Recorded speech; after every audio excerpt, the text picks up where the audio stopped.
my name is Marcela and I'm going to talk about an article that I read and how it affected in the past and how it can affect in the future. So I read an article about an issue and a hard issue, and in the article they told you like a case, and the case was about a boy that suffered a cardiac arrest. He was eating a hot dog in his school. This happened in Turkey, and he was eating a hot dog in his school, and then he suddenly suffered a cardiac arrest after the mouthful, and then he was revived by the emergency services, and then he was diagnosed with this issue that is called Brugada syndrome. Brugada syndrome is a heart disorder that usually hasn't symptoms, so in this moment the boy didn't know what happened and the parents neither.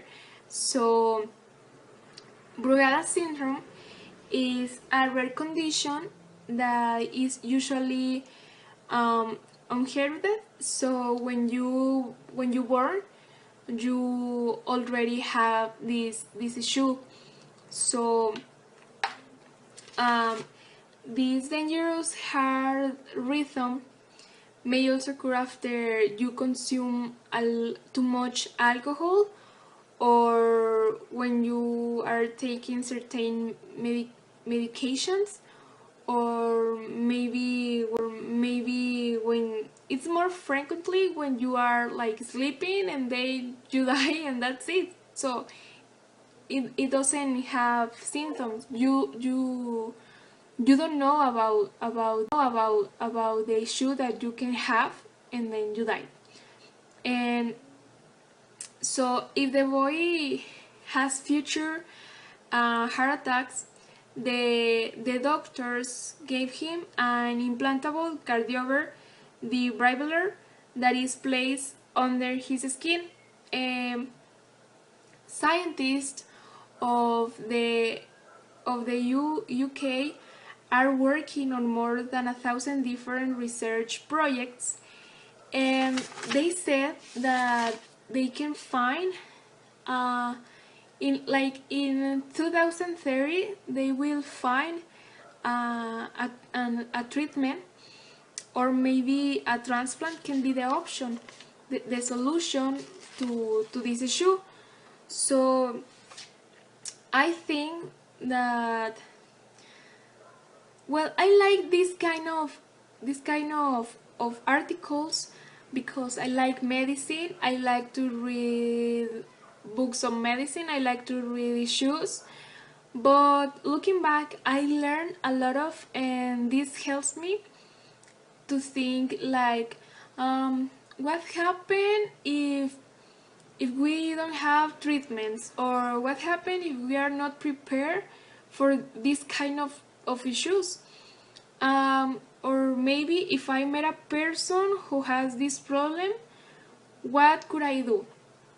I like to answer this kind of question when I'm reading, because they can help me to think in the future. So I also think that this may have influenced badly in the past, because in the past there wasn't much technology than nowadays. The knowledge was not much on this kind of subject, and actually I didn't know anything about this disorder. I didn't read anything about this, and I know that I am not the only one. So if doctors implement a campaign about this disorder, people can be more careful. I read this article on a website. The name of the the website was Life Science, and I investigate more, and the website was British Heart.